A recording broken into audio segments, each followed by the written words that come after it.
I want to assure everyone that this does not mean that we should panic. It means that we are doing everything that we can to assess and to alleviate the situation. It is a precautionary tool so that we are ready for whatever comes next. The reason that I declared an energy emergency is to provide government with more options should the need arise.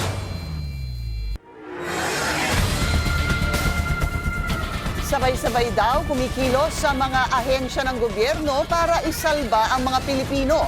Yan ang pagtitiyak ng Pangulo sa harap ng lumalalang krisis sa petrolyo. Pero marami pa rin ang nagkukumahog at nangambang lalala pa ang sitwasyon. Ano nga ba raw ang aasahan nila sa administrasyon? Magandang gabi. Ako si Willard Cheng. Napapanood tayo sa Free TV Channel 31. At ako si Pinky Webb. Patuloy naming tinututukan ang epekto sa bansa ng giyera sa Iran. Nasa Malacanang si Ivy Reyes. Nasa NAIA Terminal 3 si Hannah T. Sa Quezon Avenue si Ian Maghanoy at BGC sa Taguig si Che Sulit. Simulan na natin ang agenda. Kalma lang PBBM, nanindigang walang dapat ikapanik sa kabila ng National Emergency Declaration. Malang COVID pandemic na, jumbo oil price hikes posible umanong magdulot ng economic lockdown. Mga nagsarang gasolinahan, nadagdagan pa. Malawakang tigil pasada ng PUV at ride-hailing drivers. Kasado na bukas, DOTR Secretary Giovanni Lopez. Makakapanayam natin live. Sa gitna ng posibleng supply shortage, joint oil at gas exploration with China, posible pa rin. Bilang sa Pinas, ilan pang bahagi ng mundo nagkukumahog na rin sa pagpapagasolina. VP Sara, inisnab ang impeachment hearing ng Kamara. Attorney Michael Poa at SALE ng BISE, ipasasampi na. Exclusive, unang freeze order kaugnay ng flood control scam, napasuna. Ilang sangkot sa iskandalo, pwede na raw mag-withdraw. At for the world domination, SB19 magpo-perform sa Summer Sonic Festival sa Japan.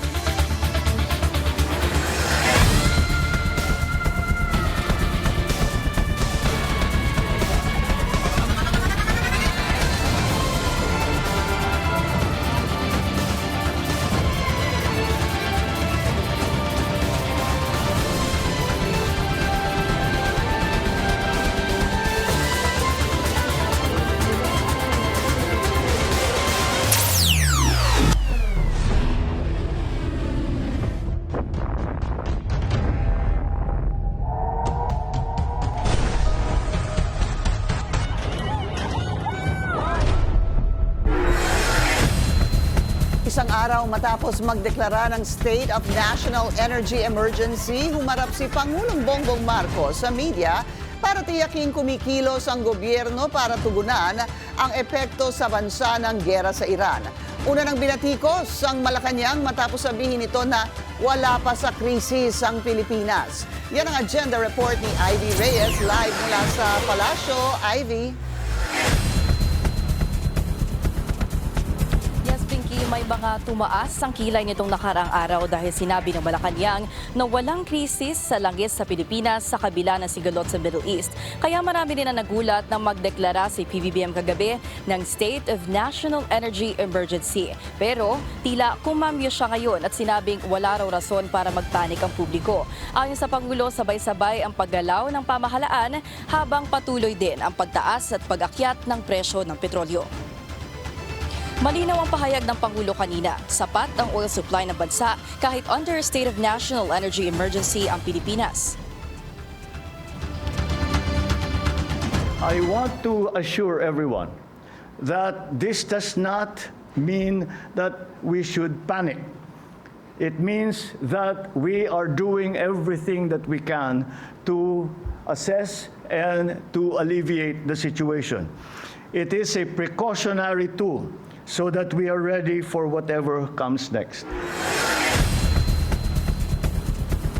Inilabas kahapon ng Executive Order 110 na bumuo sa Uplift Committee o Unified Package for Livelihood, Industry, Food and Transport o ang pangkalahatang pagkilos ng key service agencies.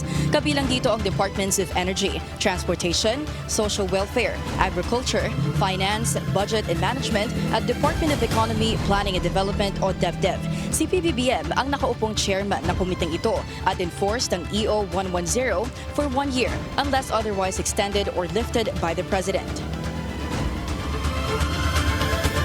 The reason that I declared an energy emergency is to provide government with more options should the need arise. Binibigyan nito ang ating pamahalaan ang mga kapangyarihan kumilos ng mas mabilis, bumili ng langis ng hindi na kailangan na dumaan pa sa matagal na proseso at pagsamahin ang lahat ng ahensya sa isang direksyon. Pinky, tumanggi magkomento ang Pangulo ng tanungin kung magte-take over ba ang pamahalaan sa mga oil companies sa Pilipinas kung saan deregulated ang ating oil industry. Sa madaling salita, walang control ang gobyerno sa kung paano nagpepresyo ang mga kumpanya dahil sa oil deregulation law. Matatanda ang tanging disruption in oil prices lamang ang kinumpirma ng palasyo at today muling pinanindigan ni PBBM na walang problema sa supply ng petrolyo. Pero inamin din ng Pangulo na mahirap kontrolin ang presyo ng petrolyo. Kaya ang tanong ng media kanina, Pinky, with the powers granted to the President, does this include regulating oil prices? Yun nga lang ang sagot ng Pangulo, and I quote, "I do not want to get into that discussion." Kaya bukas, nangako ang Malacanang na sasagutin ng palasyo ang mga katanungan ng publiko. Kung susumahin natin, Pinky, bagaman nasa executive order na nag-abiso na raw ang Energy Secretary na may imminent threat o danger ang sitwasyon sa Middle East sa ating oil supply, wala pa rin daw problema sa bansa sa ngayon. Si Senate President Tito Soto ay may proposal o petition to repeal the oil deregulation law at ibalik sa gobyerno yung otoridad at kapangyarihan na mag-regulate ng presyo ng petrolyo. At yan nga yung aalamin natin bukas mula sa palasyo. Idagdag ko na rin, Pinky, na binabantayan natin ngayon, lalo na ng media, kung kailan ba talaga yung soon as possible time na i-exercise o gagamitin ni PBBM yung kanyang emergency powers dahil nabanggit niya kanina na baka today o within the day today ay pepermahan niya na yung enrolled bill from the Senate to reduce excise tax. Pinky. Nasabi mo yan, Ivy, no? Dahil marami ring nagtatanong ano nangyari doon sa pinasa ng both houses of Congress hinggil dito sa pag-suspend. Parang dalawang option yan eh. Either to suspend or reduce the excise tax. So ngayon malinaw, Ivy, kararating lang sa, kumbaga, sa Pangulo itong panukalang batas na ito na ano ba, napirmahan na ba niya, Ivy? Pinky, base sa kumpirmasyon ng Malacanang kahapon, dumating yung enrolled bill from the Senate kahapon ng hapon na. Pero ngayon, ang update mula sa Pangulo as of 2 p.m. to 3 p.m. actually, pipirmahan pa lang niya within the day yung pinangako niya sa media. Kaya bukas ay tatanungin muli natin kung kailan ba talaga gagamitin na talaga yung power ng President to reduce the excise tax. Pinky. Oo, nabilitaan ko din kasi sa report na meron daw kailangang mga ma-fulfill at na mga kondisyon daw bago ma-implement itong reduction or suspension of the excise tax. So bantayan natin yan. Maraming salamat sa iyo, Ivy Reyes, nag-uulat ng live mula sa Malacanang. Handa si PBBM na muling buksan ang usapan sa China para sa joint oil at gas exploration sa West Philippine Sea. Sa kabila ng sigalot sa laot, naniniwala ang Pangulo na ang krisis sa Middle East ay magtutulak ng pagkakasundo sa supply ng enerhiya. Bagamat komplikado raw ang relasyon ng dalawang bansa, kailangan daw iwasan ang territorial dispute sa usapang kalakalan, lalo't malaki rin ang tulong ng China sa mga programa ng gobyerno.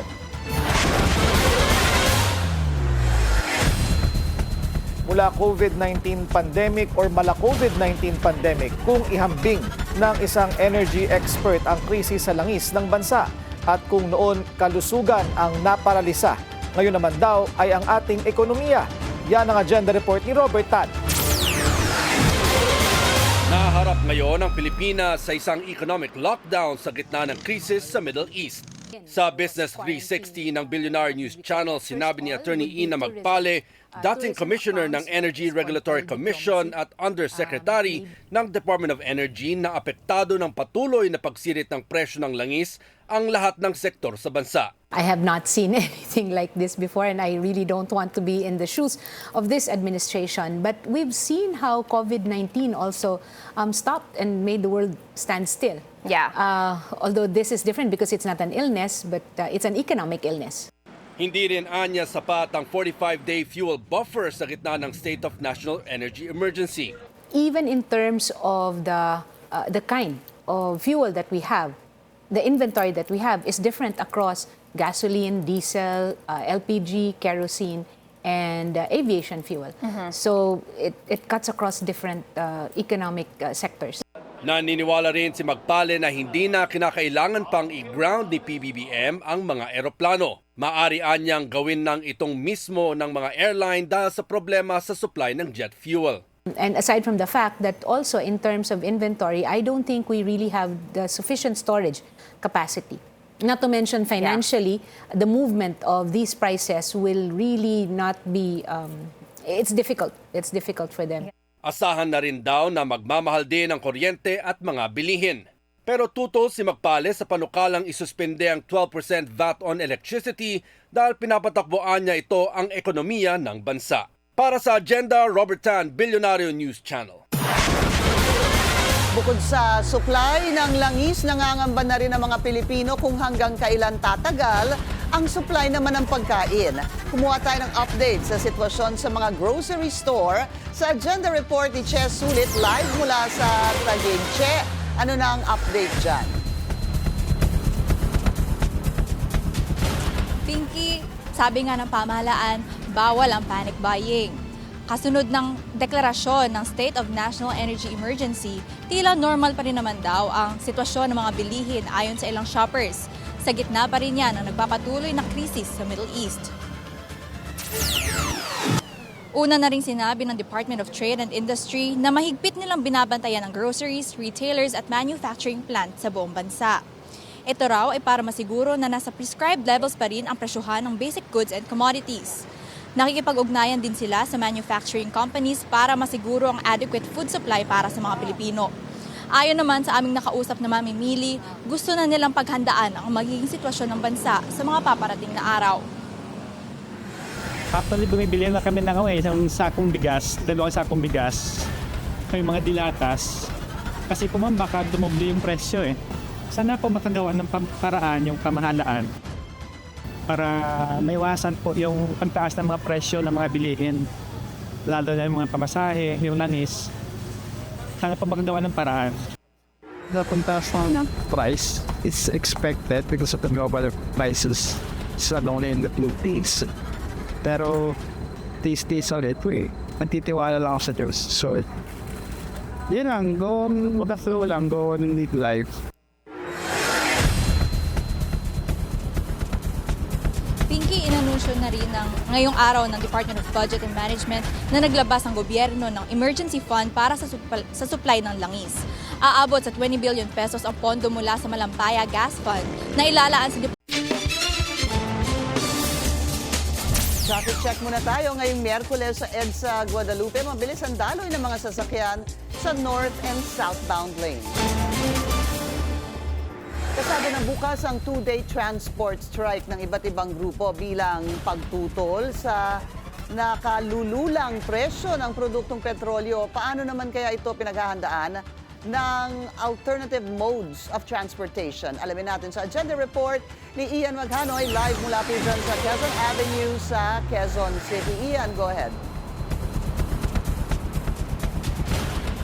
Pinky, tama ka nga dyan. Bukas ay nakatakdang simulan ang 2 araw na malawakang tigil pasada sa pangunguna ng nasa 20 transport group bilang protesta sa nakalululang presyo ng mga krudo, bunsod ng nagpapatuloy na tensyon sa Middle East. Kaya ang MRT Quezon Avenue Station ay nagpahayag na rin ng kahandaan sa pagpapasakay ng mga inaasahang masa-stranded ng mga pasahero sa pagsisimula ng tigil pasada.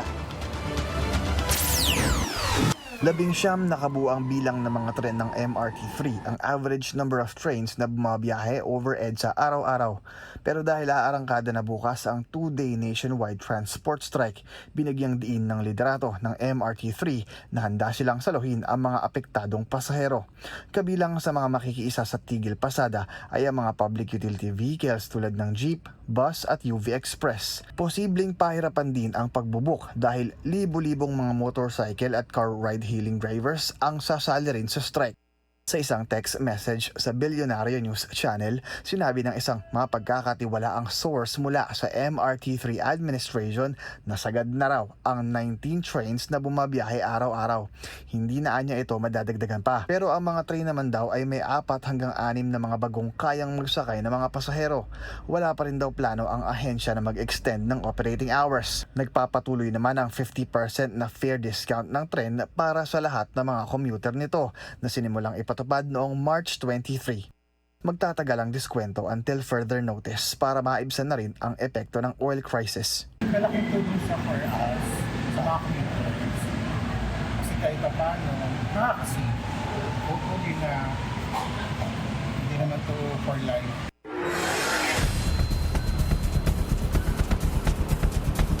Hindi hanggang sa mga oras nga na ito ay nananatiling normal ang daloy ng pagtanggap ng mga pasahero ng transport sector dito sa kahabaan ng northbound lane at southbound lane ng EDSA sa Quezon Avenue. Pero bukas asahan daw ng maluwag na kalsada dahil nga sa tigil pasada. Gayon din yung paglobo ng bilang ng mga pasaherong sasakay sa MRT3 station. At pero ayon naman sa Metropolitan Manila Development Authority kaninang hapon ay nakahanda rin ang ahensya na magpatupad naman at magbigay ng libreng sakay program para sa mga pasahero na inaasahang mas-stranded mula sa tigil pasada na gagawin bukas at sa Friday. Thank you. Maraming salamat sa iyo, Ian Maghanoy. Nag-uulat ang live mula sa Quezon Avenue sa Quezon City. At mga kasama po natin ngayon dito sa agenda, Transport Chief Giovanni Lopez. Secretary Lopez, maraming salamat po sa inyong oras. Unahin ko na po, 2-day strike simula bukas. Ano na ang inyong naging paghahanda para dito? Ito na mga tigil pasada naman, hindi naman po ito yung unang tigil pasada. So ang inutos natin sa LTFRB, they have to identify yung mga routes kung saan maapektuhan ang ating mga, sa tingin natin, mga commuters natin. At ito naman ay isang whole of government approach. No? Nagipagtulungan tayo sa PNP, nagipagtulungan tayo sa PPA, sa Coast Guard, sa ating mga LTFRB also para makapag-deploy tayo ng base sa mga areas na to. So ito, usually we do this in the sense that meron kaming abiso bago yung transport strike and we know the people that were going to join the transport strike, the operators, the transport groups. So alam namin yung ruta kung saan sila talaga bumabiyahe at doon naman po namin i-deploy yung mga government assets po natin for Ready libreng na po sakay. yun? Ready na, ma'am. Do you have a number to share with us kung ilan ang i-deploy at anong klaseng mga transportation? Let's say bus, ano pa? These are all buses, Okay. no? These are all buses. Then ang government assets naman, especially Coast Guard po, may mga madami kaming buses. No, meron din sometimes kapag talagang marami ang sasakyan na mga commuters na stranded, we deploy other government vehicles po tulad ng mga, minsan may ginagamit din kaming mga truck. Basta maitawid lang sila sa, for example, sa MRT3, sa LRT2, kung saan mayroon sila masasakyan. Yung meron hubang oras itong pag-assist sa mga masa-stranded na mga pasahero? We deploy them usually, lahat ng assets natin whole day. Pero yung peak talaga, yung peak hours natin, usually at 6 in the morning, 5 in the morning hanggang 9, then 5 hanggang 8 in the evening. Yung pagpunta po sa Yes, at saka yung trabaho pag-uwi. at pag-uwi. Any number, sir? Do you have a number na alam niyo po that will be deployed tomorrow? More or less, siguro po, we have like 14 government assets po. 1-4? 1-4 Is the that buses. Usually po, kaya naman po. Okay. Kaya naman po, pero may mga naka-standby pa. Kasi gagamit din kami ng mga buses din po ng, sabi ko nga po, ng PNP, PPA, Coast Guard. Then yung LTFRB naman po, usually they talk to other franchise holders na may buses just to help us also. Kasado na rin po yun. Kasado na rin po. MRT, ano ho yung inaasahan gaya ng sinabi ni Ian kanina, sigurado daw na tataas yung mga pasahero, yung mag-i-increasing number of passengers sa mga MRT and LRT. Yes. Since we started yung 50% discount last Monday, So yung mga report araw-araw po, there's an increase like 10% of ridership to 20% nga po minsan. So we average usually around 460,000 a day. Ngayon pumapalo na kami ng 480 to 490. Ganun pa rin po ang ginagawa natin, no? Yung dinedeploy nating car train sets or train car sets, no? It's 19. We cannot add in as much as we want to add because we have to, yung stress test also, the stress of the railway. Riles. Yes, Opo, ma'am. sa riles. So again, the safety. But the good thing with this, may ginagawa tayong 4-car train. Dati 3 bagon yan. Kapag madami po ang ating mga pasahero, usually peak hours, dinadagdagan natin yan. So in just kung ba one biyahe po talagang marami po yung nakakasakay. Kasi nagiging, from 3, nagiging 4 na Yes, bagon ma'am. po. Any other efforts coming from the Transportation Department? We can do like per sector po. Again, for road sector, unahin po natin yun. We started rolling out the fuel subsidy yesterday. Meron tayong 2.5 billion and we're talking about like 220,000 beneficiaries when it comes to drivers. And we're talking about like 1,180,000 units and operators within the 2.5 billion. So yesterday po, we were able to credit, ito po ginagawa ng Land Bank, more or less around 460 million.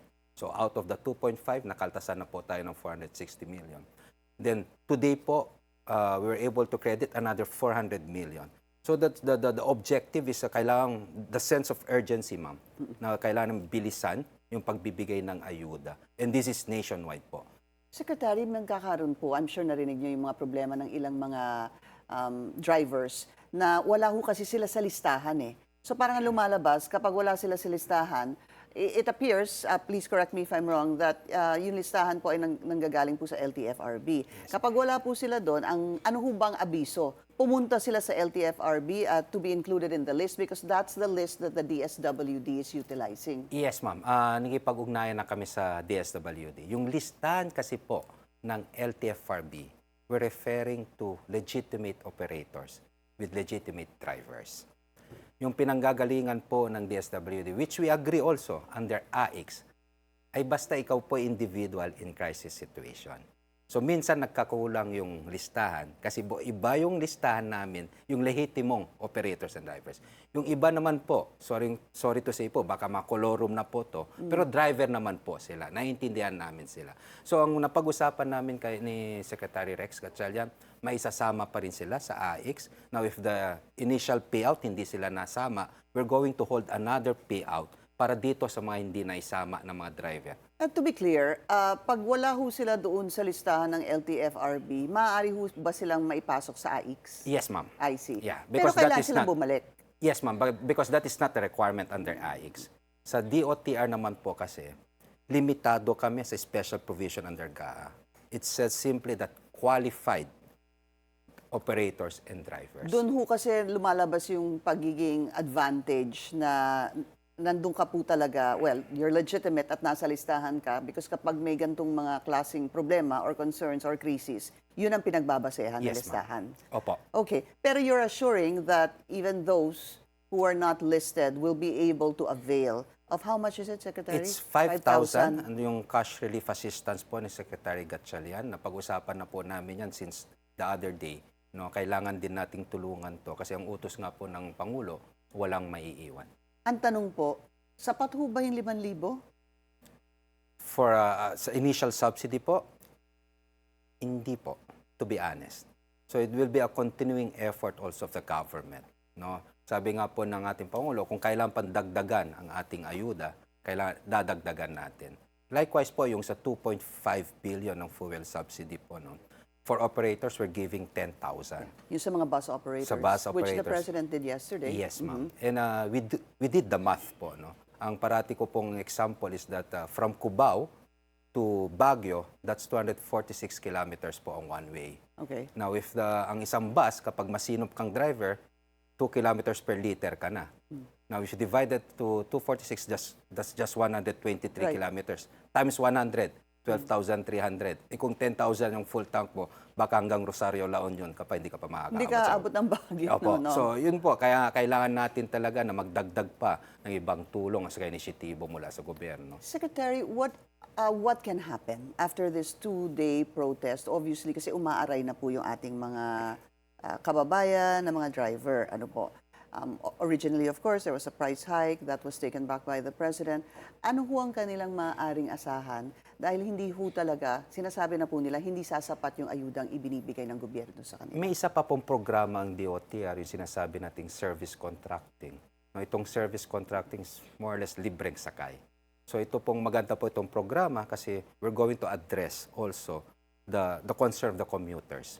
In like manner, pinabayaran natin yung operators at drivers. So madami po makikinabang dito. We have a 1 billion fund for this. Yun po yung budgeted amount namin.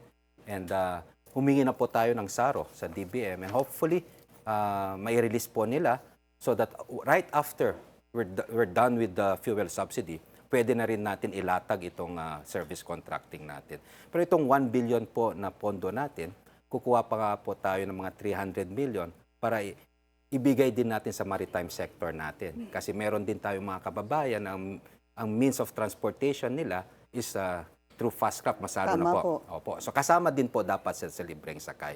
Ngayon po ang sabi ng Pangulo, kung kulang ang pondo for libreng sakay, dadagdagan natin. So ang ginagawa natin ngayong programa is how to extend this libreng sakay kahit na mga 3 weeks just in time for the additional funding. Again, ma'am, it's all about timing at kung paano, how fast we can implement this kind of That programs. is the operative word, sir. Fast. Yun po ang hinahanap po ng the ating sense mga... of urgency po parati ng gobyerno. Ang hinahanap po ng ating mga kababayan, ito pong jet fuel na napag-uusapan na po, nare-report na po ilang araw. Because of course, the President said during a Bloomberg report that there is that, ginamit po niyang salita, I think distinct possibility that there could be grounding of aircrafts. What is the status of that, sir? Ma'am, I was fortunate enough, ma'am, na nakasama po ako ng pagpupulong at that time. Kasama po ang presidente, kasama yung mga airline companies, Cebu Pac and PAL. Kasi kailangan din namin malaman ang sitwasyon nila and we have to do some intervention also to help them. Ang pagkakasabi po ng airlines at that time, no, if hindi na po sapat yung buffer natin sa jet fuel and we cannot source jet fuel from other countries kasi that's their obligation, in the event na wala na po tayong jet fuel, parang they will be forced to ground, of course, their aircraft. Yun po yung pinanggagalingan po ng statement na yun. But just yesterday, no, nakausap po natin si Secretary Garin. We have like a 39 days na buffer for jet fuel. And yung mga airlines din natin, they were able to source yung mga jet fuel from other countries. As a matter of fact po, this morning, PAL yata issued this statement that they can continue their operations, even a long haul, and they don't see any problem in the foreseeable future. I think there's a statement like that kasi they were able to source out kontrata mula sa ibang bansa ng jet fuel. Ang hirap po kasi napaka-importante din obviously ng paglipad po, pag-travel ng mga kababayan natin, even domestically, whether kailan umuwi. Well, of course, may iba pa rin magbabakasyon. Ito Tama po, po. Holy Week na po next week. So, to describe the situation on the airlines right now, how would you describe it after the President's statement? I think there's a very remote possibility this time. Kasi nga po, that was like 2 weeks ago, yun po, there was like an uncertainty at that time po of how to source supply. Sorry, isang follow-up na lang po, Secretary, last question.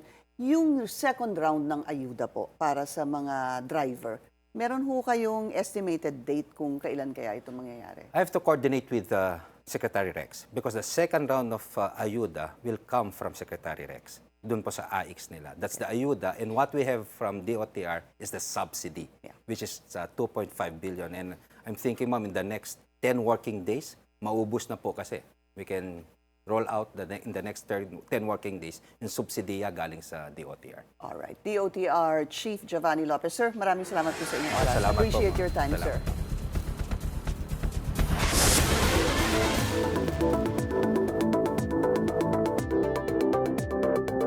Mataas ang presyo ng gasolina sa Pilipinas hindi lang dahil sa sitwasyon sa Middle East, kundi dahil na rin sa sariling batas ng bansa. Una dahil sa oil deregulation law na ipinasa noong 90s, inalis sa gobyerno ang kontrol sa pagpepresyo ng mga produktong petrolyo. Layunin ng batas na itaguyod ang kompetisyon at papasukin ang mga new players at hayaan ang merkado o ang global oil market na magdikta ng presyo. Nawala ang price cap at tinanggal ang Oil Price Stabilization Fund o OPSF. ang pondong nagsisilbing shock absorber na magbibigay ng subsidy sa oil companies kapag tumaas ang global price ng petrolyo. Fast forward to present, kapag sumirit ang presyo ng langis sa world market, ganoon din ang pagtaas ng mga fuel retailers sa presyo ng langis. Sa ngayon, dumoble na ang presyo ng diesel na nasa 107 to 134 pesos per liter na, kumpara sa 48 hanggang 67 pesos lang noong Pebrero. 60 centavos hanggang piso lang ang pinag-uusapan na oil price hike noon, malayong-malayo sa 15 hanggang 18 pesos na taas presyo ngayon.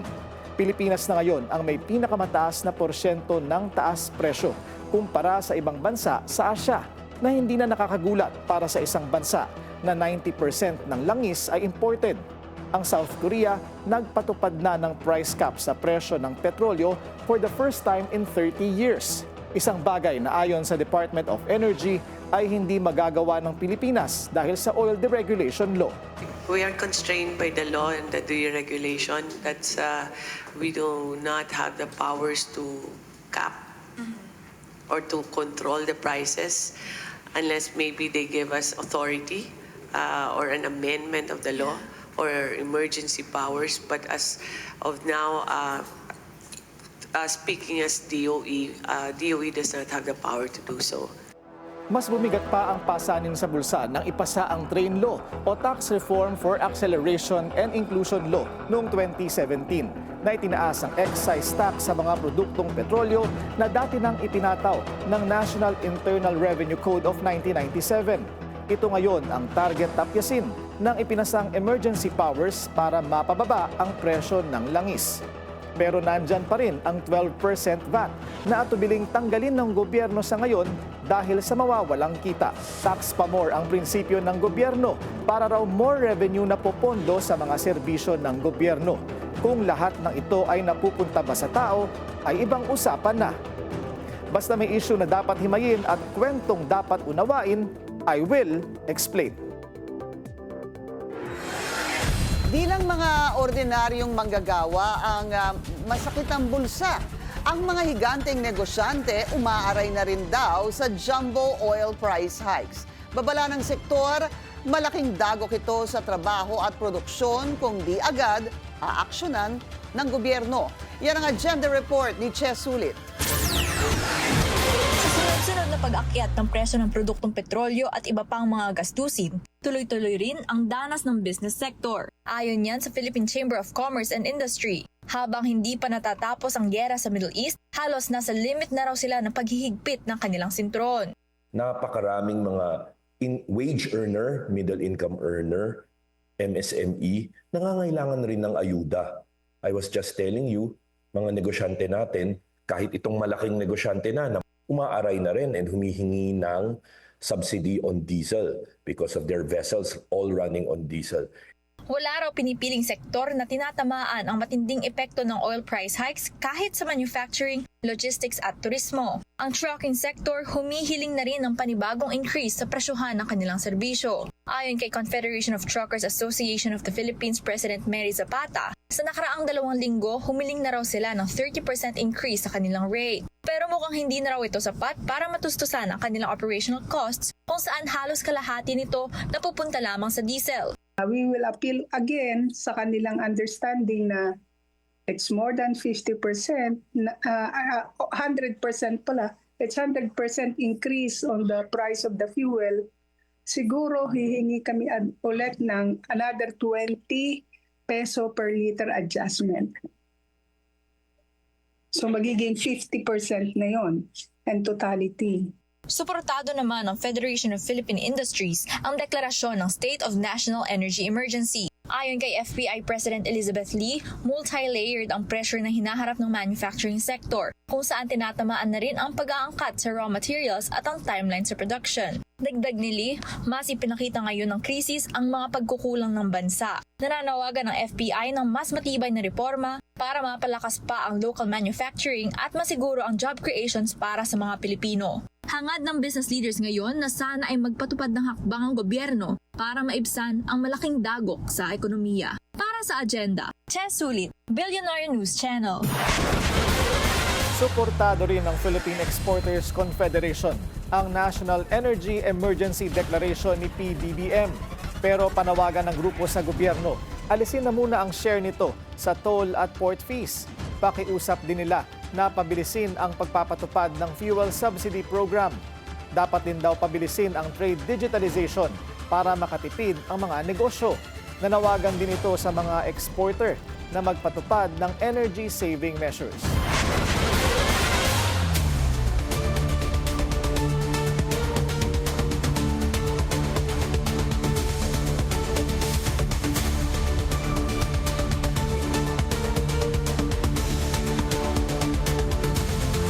No more, no brand. Kinumpirma ng Robinsons na ihihinto na nito ang operasyon ng 11 no-brand stores by the end of June 2026. Part daw yan ng strategy ng kumpanya para makapag-focus sa mga franchise na may higher returns. Sa datos, nakakapagpasok lang daw kasi ang no-brand ng 0.2% ng annual sales. Ayon sa Gokong Way-led company, sa halip ay ide-develop pa nila ang core businesses nito tulad ng mga supermarket at convenience stores.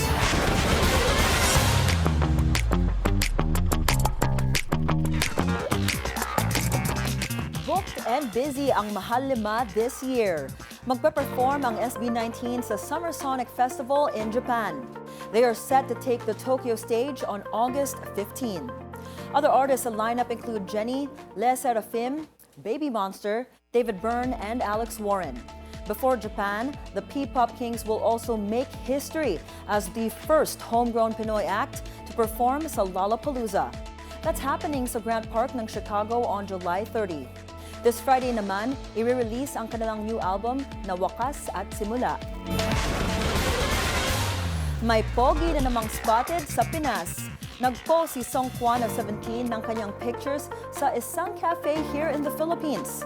Aside from iced coffee, umorder pa siya ng ube cake. Netizens say sa isang mall daw ito sa QC.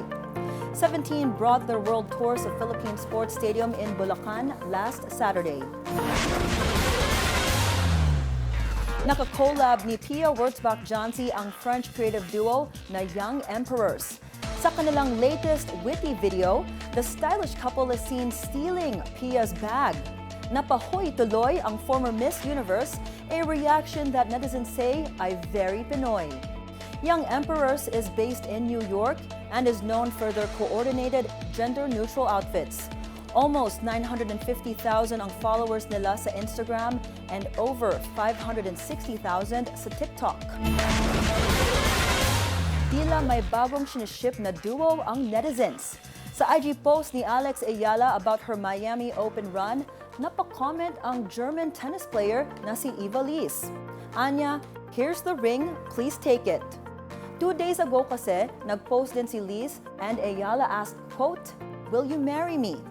Last year, naging partners ang dalawa sa women's double ng Wimbledon. Umano'y mini-impeachment trial ng House Justice Committee. Pinalaga ng kampo ni VP Sara. At mga bilyonaryo, dapat na raw konsultahin ni PBBM hinggil sa oil crisis. Susunod yan sa agenda.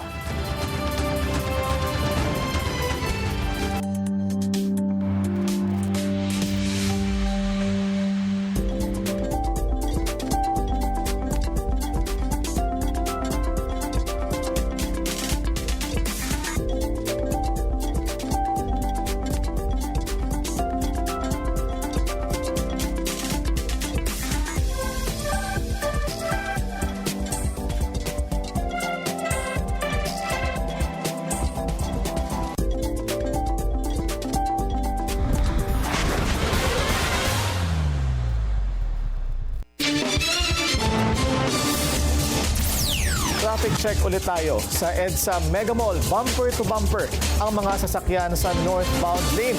Light naman ang southbound lane. Unang araw ngayon ng pagdinig sa Kamara ng mga impeachment complaint laban kay VP Sara. Pero hindi sumipot ang pangalawang Pangulo sa tinatawag niyang fishing expedition sa Kongreso. Ang detalye sa agenda report ni Isaiah Mirafuentes ng Abante. Gaya ng inaasahan, no-show si Vice President Sara Duterte sa unang hearing proper ng House Justice Committee sa impeachment complaints laban sa kanya. Pero kapansin-pansin na binigyan pa rin ng upuan ng bise at tinabi pa siya kay ML Party List Representative Laila De Lima. Agaw pansin rin si Akbayan Party List Representative Percy Sendanya dahil sa dala niyang paper bag mula sa Mayor Grace Restaurant at pagkain na piatos. Bago ang pagdinig, naglabas ng pahayag ang bise. Malinawa niya sa rules of impeachment na diskresyon niya kung dadalo siya sa pagdinig. Naniniwala raw siya na paraan ito ng mga mambabatas para magsagawa ng fishing expedition. At inuuna pa raw ng komite ang politika kumpara sa krisis na nararanasan ng bansa. Kahit may impeachment, tuloy tayo sa iba nating tungkulin. Ang ating serbisyo publiko ay hindi napuputol, hindi tumitigil kahit sa gitna ng pinakamabigat na tungkulin. While we scrutinize those in power, we do not lose sight of the hardships faced by the powerless. Taliwas sa pahayag ng kampo ng VP, iginiit ni House Justice Committee Chair Jervy Luistro na hindi trial ang kanilang pagdinig kundi isang clarificatory hearing lamang. Wala man ang bise sa pagdinig, tila may umabogado sa kanya na miyembro ng komite. The respondent has the right not to appear, and therefore she does not need to be present, because that is the right of a respondent akin to a accused in a criminal case. Maging ang pagpapasabina sa umano'y bagman ni VP Sara na si Ramil Madriaga para tumistigo ay kinontra rin ni Cagayan de Oro City Congressman Rufus Rodriguez. Ramil Madriaga is a polluted source. He is facing kidnapping with murder charges. Sa kabila nito, sa botong 35-1-0, inaprubahan ng komite ang pagpapatawag at pagbibigay ng protective custody kay Madriaga. Ipinapasabi na rin ang isa sa mga abogado ni VP Sara na si Attorney Michael Poa na dati rin niyang Chief of Staff sa DepEd. Yusek Poa mismo ang umamin under oath na inutusan siya ng Vice Presidente na maghanda ng accomplishment reports. At inamin din ni Yusek Poa at the time, wala naman siyang ka-idea kung paano ginamit yung confidential funds ng Vice Presidente. So humingi na lang siya ng mga certifications that turned out to be fake. No, hindi totoo, mula sa Army. Bukod dito, kabilang din sa pinapatawag ng komite ang Office of the Ombudsman para sa Statement of Assets, Liabilities and Net Worth o SALE ng BICE. Aprobado rin ang motion para ipatawag ang NBI para sa investigation records sa reklamong grave threats ng BP. Pati na rin ang BIR, PSA, SEC at COA na posibleng makuhaan ng dokumentong magagamit bilang ebidensya. Matapos ang pagdinig ngayong araw, inaasang magsasagawa ng ikalawang hearing proper ang komite sa April 14 at dito inaasang dadalo ang mga pinasabina ng House Justice Committee. Para sa agenda ay Saya Mirafuentes. Abante. Pumalag ang kampo ni VP Sara sa umano'y mini-trial ng House Justice Committee. Walang bago sa kanilang posisyon, pamumulitika lang ang nangyari. Narito ang agenda report ni Ched Gatchalian. The committee really has no jurisdiction to conduct any form of trial. There was no disrespect intended because in fact we had responded to the invitation. Kinwestiyon ng defense team ni Vice President Sara Duterte ang proceedings ng House Committee on Justice. Anila, walang legal basis ang komite para magdaos ng tinatawag itong mini trial at tanging Senado lang daw ang may kapangyarihang gawing ito. Any attempt to proceed in the nature of any form of trial or to invoke powers ancillary to it is unconstitutional. The respondent puts on record her objection to any requests, motions, or similar efforts aimed at obtaining or fishing for supposed evidence through processes that necessarily presuppose the existence of lawful authority. Hindi rin daw porke no-show si VP Sara, wini-waive na niya ang karapatan niyang marinig o depensahan ng kanyang sarili. Wala rin daw batas na nag-require kay Duterte na umattend sa mga hearing ng komite, pero handa naman daw ang bise na ipagtanggol ng kanyang sarili sa harap ng proper forum. Nagdesisyon ang komite kanina na isabpina si Attorney Michael Poa, legal counsel ni Duterte, at ang umano'y self-confessed bagman nito na si Ramil Madriaga. Handa raw humarap si Poa. I will wait for the subpoena. Titingnan ko kung ano yung laman ng subpoena, but definitely I'm willing to attend. Wala akong any intention to evade. Maging ang tax records ni Duterte ng kanyang asawang si Manasseh Carpio, pati ang kanilang mga negosyo, ipapasabpina rin. Pag-aaralan pa raw ng defense team ang mga ipapadalang subpoena, pero binigyan din nila na dapat limitado lang sa mga ebidensyang nakalatag sa complaint ang magiging pagsusuri ng komite. Lumalampas na po sa initiation ang nangyayari at kung magkakaroon man ng any trial type proceeding, that should be had before the Senate impeachment, sitting as an impeachment court. Para sa defense team ni Duterte, highly divisive at political ang issue. Hindi rin daw totoo na hindi nagpapakita o sumasagot si Duterte sa mga paratang. We're ready. In fact, kung may mga statements nga na sinasabi overwhelming yung evidence, so kung ganon, we respect that. Iakyat na nila sa Senate so we can have a proper trial at para mapakita na natin na talagang walang basehan ang mga impeachment, itong impeachment complaints laban sa kanya. Hamon nila sa House Committee on Justice, ipakita na matibay ang ebidensya at huwag daw palabuin ang legal system ng bansa. Para sa agenda, Ched Gatchalian, Billionaire News Channel.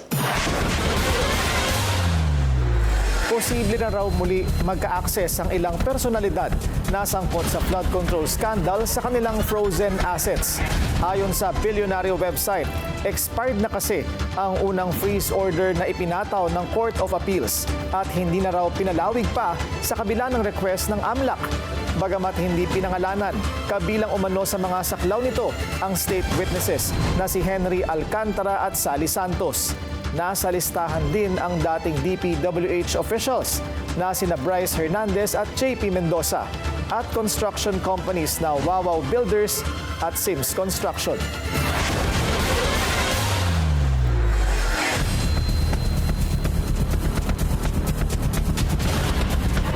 Habang papalapit na ang pagsasara ng ICI ngayong Marso, todo kilos na ang Bureau of Customs para mailipat ang mga luxury car ni resigned Congressman Zaldico bago pa man ito isalang sa public auction. Yan ang agenda report ni Andrea Salve. Naghain na ng motion sa Korte sa Maynila ang Bureau of Customs na nanghihingi ng permisong malipat na sa kanilang headquarters ang 8 luxury vehicle na kanilang nakumpiska mula kay resigned Congressman Zaldico dahil umano sa importation issues. Kasalukuyan pa kasing nasa compound ng Independent Commission for Infrastructure ang mga sasakyan. Una nang pinayuhan ng ICI ang BOC na kunin ang luxury vehicles kasunod ng pag-anunsyong hanggang March 31 na lang ang kanilang operations. Kabilang sa mga nasabing sasakyan ay 3 Cadillac, 2 Lexus at Rolls-Royce. Pinapamadali po natin sana ang pagre-resolve sa mosyong ito at sa ganon, mailipat na po ang kustodiya, ang physical possession ng sasakyan ito mula po sa ICI papunta po. Hindi po nagtanggal po ng custody ang Bureau of Customs kasi naka-underguard po ito. Ang amin lang pong gustong ipaalam sa korte ay yung pong physical location ng mga sasakyan ito na ipinagpapaalam po namin ilipat mula po sa ICI parking facility papunta po sa Bureau of Customs dito po sa Port of Manila. Ayon sa BOC, lumalabas sa mga hawak nilang dokumento na hindi nakapagbayad ng wastong duties and taxes ang importers ng mga nasabing sasakyan. Medyo process pa, bibigyan natin sila ng huli pang pagkakataon upang isubmit sa Bureau of Customs kung meron man na mga tama silang pinagbayaran, tamang dokumento. So after this due process, we will decide. Naghahanap na rin daw ang BOC ng mas malaki at mas maayos na espasyo para sa mga nakumpiska nilang sasakyan, hindi lang para sa mga pagmamayari niko. Para raw matiyak na napapanatili ang kondisyon ng mga ito bago isagawa ang non-traditional modes of disposition gaya ng public auction. Para sa agenda, Andrea Salve, Billionaire News Channel. Panahon na para konsultahin ni PBBM ang mga bilyonaryo sa bansa kung papaano susolusyonan ang fuel crisis. Yan ang panawagan ng dating mambabatas na si Monico Puentevella sa At the Forefront ng Billionaire News Channel. Giit ni Puentevella na dapat tulungan ng mga bilyonaryo ang Marcos Jr. administration dahil tatamaan din ng krisis ang kanilang mga negosyo. Why don't you invite the richest tycoons in this country si MVP, si Hansi, si Ricky Rason. Mas may makuha ka pa doon na tulong itong crisis na ito kaysa dyan sa Senado. All the tycoons can contribute, they can help itong oil. Kasi ang kawawa dito yung pinakamahirap na tao. Kapapasok lang na balita, pirmado na ni PBBM ang Republic Act No. 12316 o ang panukalang nagbibigay sa kanya ng emergency powers na suspindihin o bawasan ang fuel excise tax. Sa ilalim ng bagong batas, posible na itong gawin ng Pangulo sa rekomendasyon ng DBCC at ng Energy Secretary. Bahagi pa rin ito ng mga hakbang para mapagaan ang epekto ng krisis sa Middle East. Una nang nagdeklara si PBBM ng State of National Energy Emergency.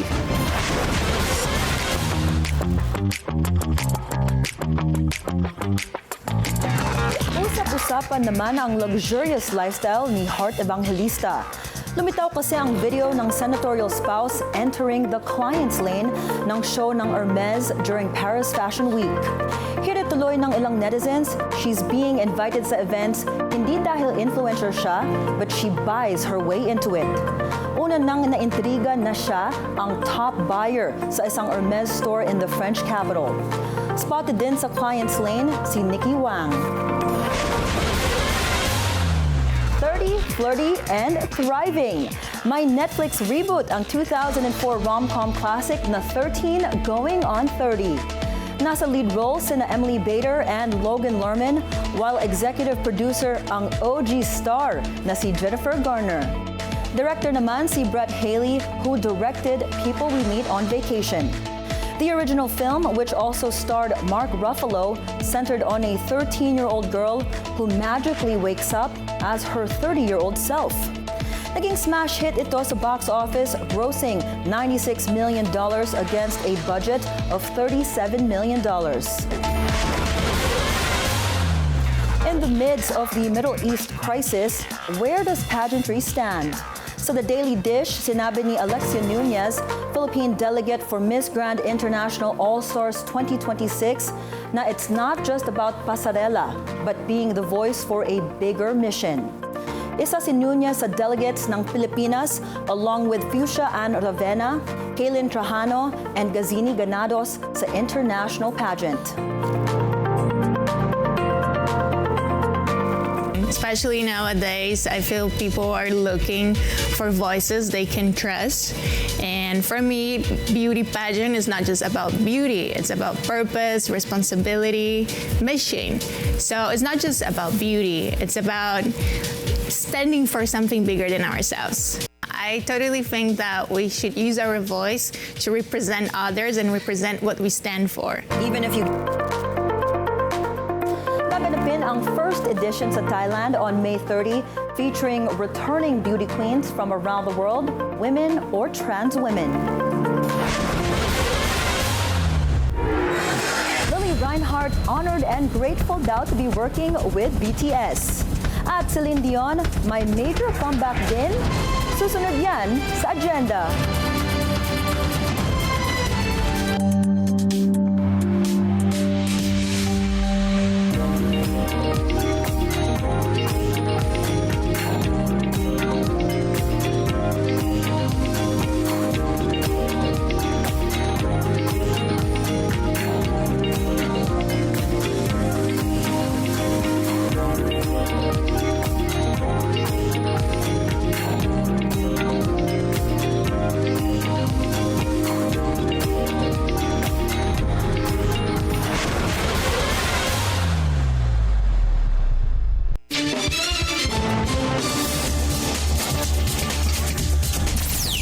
Traffic check ngayong Wednesday, rush hours sa EDSA White Plains.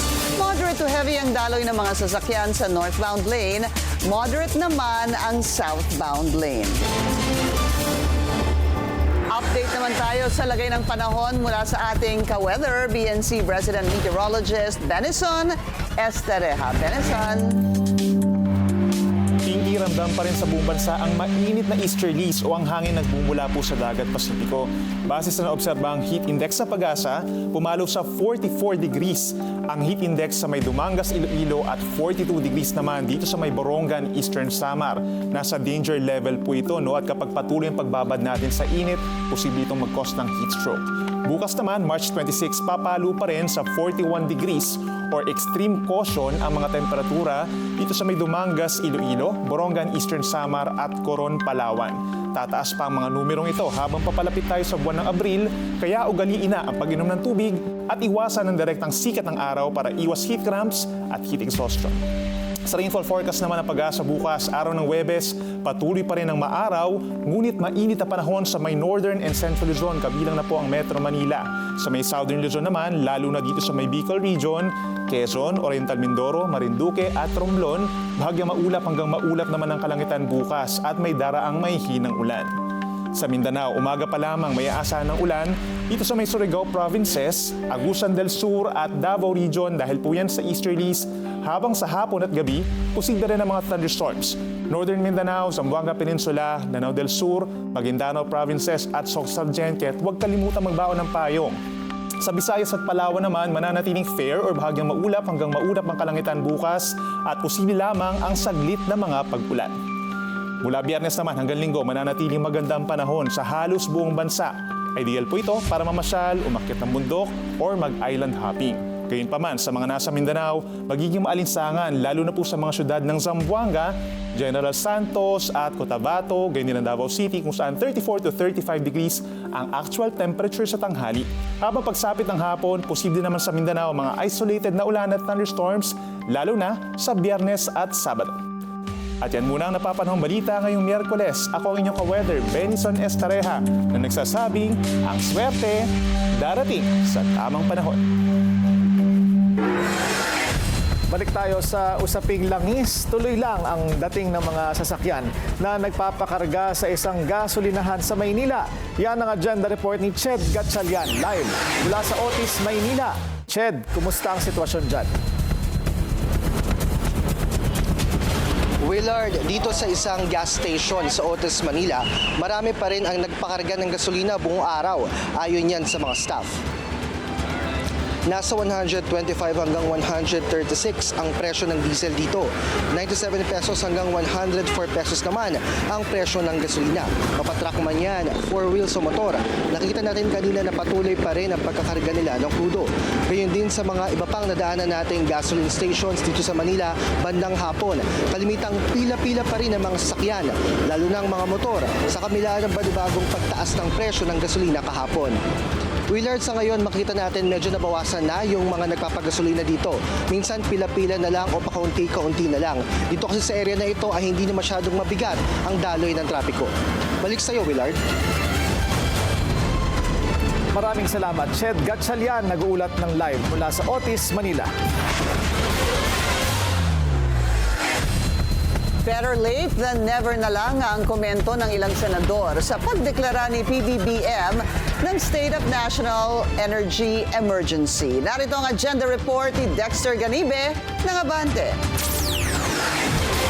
Isang pag-amin ayon sa mga senador na dumaranas na sa krisis sa langis ang bansa ang Executive Order No. 110 na nilagdaan ni PBBM kagabi. Welcome para kay Senador J.B. Ejercito ito ang hakbang ng Pangulo, pero banat niya, late pa rin ito.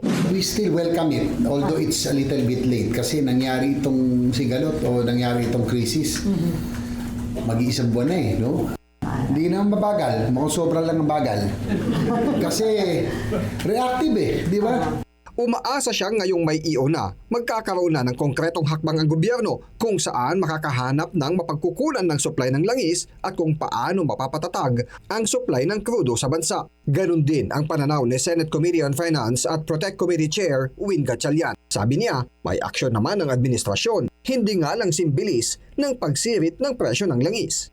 Ang importante dito, mas mabilis ang aksyon kaysa sa pagtaas ng petrolyo. No? Kung aakto tayo na mataas na yung petrolyo, mabagal yun. No? At makikita natin na meron naman aksyon pero hindi ganun kabilis. Naghayag naman ng pagsuporta si Senator Erwin Tulfo sa EO 110 ni PBBM. para mapabilis ang pagresponde ng pamahalaan sa mga apektado ng krisis. Sabi naman ni Senator Loren Legarda, hindi mareresolba ng isang EO lang ang problema. Dapat may kaakibat daw itong aksyon at gumalaw ng mabilis batay sa nagkakaisang plano na mailalatag sa lalong madaling panahon. Tanong naman ni Senator Amy Marcos, ngayong inamin na ng administrasyon ang tunay na sitwasyon, ano ang aasahan mula sa gobyerno? Masyado na raw late ang naging hakbang dahil inabot na ng halos isang buwan bago magising sa katotohanan. Para sa Agenda, Dexter Ganibe, Abante. It's never too late para magdeklara ng State of National Emergency.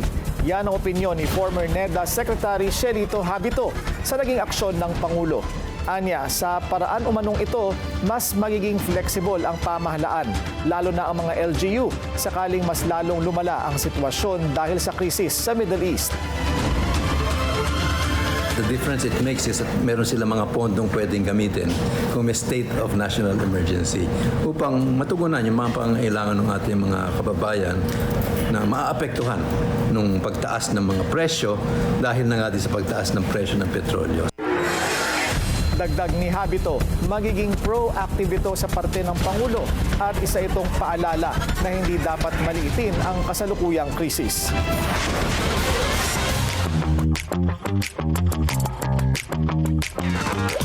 Team Bahay represent.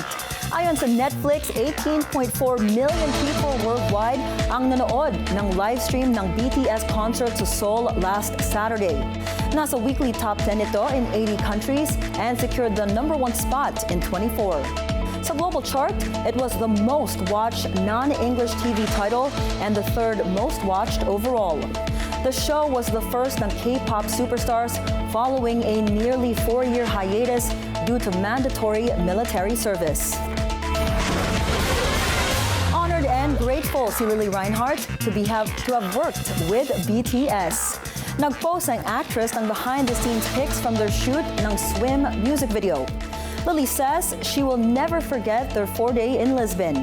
She also thanked ARMY for embracing her daw with kindness and love. Swim is the first single off the comeback album ng BTS na Arirang since its release last Friday. Arirang has topped multiple charts and even became the most streamed K-pop album in Spotify history. May major comeback din ba si Celine Dion? Talks emerged as posters with titles of her greatest hits are seen across Paris. Kabilang dito ang My Heart Will Go On and Power of Love. Household name sa France si Dion, but she has rarely performed in public since being diagnosed with stiff person syndrome in 2022. She last performed sa French capital noong 2024 nang kinanta niya ang Hymn to Love sa opening ng Summer Olympics.